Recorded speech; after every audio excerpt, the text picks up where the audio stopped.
Maybe we can start with world models.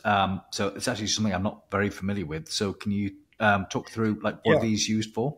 yeah. So Yann Lecun has been focused on world models for a while, and now I'm not a practitioner, so I'm not going to pretend to understand everything about them. But basically, a large language model predicts the next token in a series, and that token is either a word or part of a word, and it's drawing on patterns that it recognizes in the language that it's been trained on. But all of its knowledge, and this goes to this debate about intelligence, uh, is contained in human language, in text, which, as amazing as that is, contains a lot of uh, false information, a lot of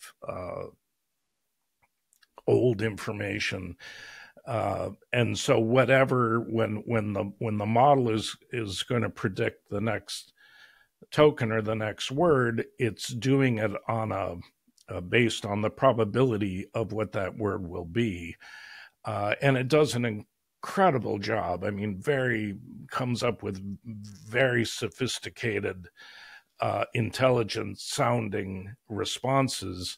It understands, satire and poetry and to a certain extent computer code, but it's based on probabilities. And I think that in the public imagination, that's confused a lot of people because it looks like intelligence, uh, and I know that there are people a lot smarter than me that argue it is in some form of intelligence, but the problem is whatever the highest probability is what it's going to come up with, which is why uh, it will hallucinate if there isn't an obvious next word. It'll come up with something, and that may not be factually accurate in the real world because it doesn't have a grounding in reality. It's grounded in the text that it's been trained on, which is one step removed from reality.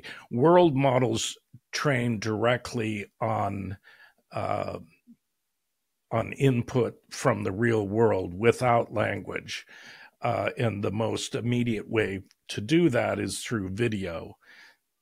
And uh, Yann LeCun has made tremendous advances in this by the model will look at a scene, and it takes, rather than predicting at the pixel level what's going to happen next in that scene, or understanding at the pixel level that scene as it's progressing in a video, it creates encodes a representation of that scene in a higher dimensional space, and then it operates in that high dimension.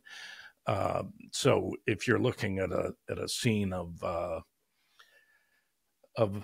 roadway, this is being used by a company called Wayve AI, WAYVE.ai,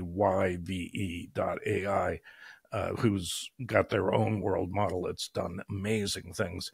It'll look at a street scene, and rather than when it encodes that into a higher representation, uh, all of the detail gets lost. It doesn't matter what color. Well, in some cases, it might matter what color, but it doesn't. All the fine grained detail at the pixel level is gone. It's just a representation, but that allows the model then to make predictions about what will happen or understand, for example, the laws of physics. Uh, and whereas in a large language model, its understanding the laws of physics come from descriptions of the laws of physics in text. In a world model, it learns the laws of physics by witnessing how the physical world operates. And that's a very powerful and a much more fundamental representation of the world than you get through language, a much more grounded representation. Anyone who's interested in this should, first of all, pay attention to Yann Lecun, who's developed architectures for this, and look at what Wayve AI has done. We've all seen generative videos from large models that are essentially language models, but they're predicting the next pixel as opposed to the next token. But take a look at what Wayve AI has done in generating street scenes in a LLM or one of these large visual models. It's kind of like an acid trip. You know, everything is blurring in and out. And Wayve AI, with its world model, its model is called Gaia 1.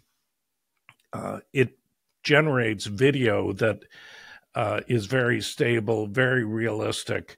It's really remarkable. So Wayve AI is using this as the primary model in a self-driving car system, but there are all kinds of applications. So I think that's really promising. I think that there'll be models that are much more grounded in physical reality. It's a lot like, and I think that in the long run, then you're going to blend world models and language models, because it's a lot like how humans learn. You know, a child learns through observing the physical world. And then once it understands the physical world, it starts learning higher level concepts through language. So I think world models are a really exciting area of research.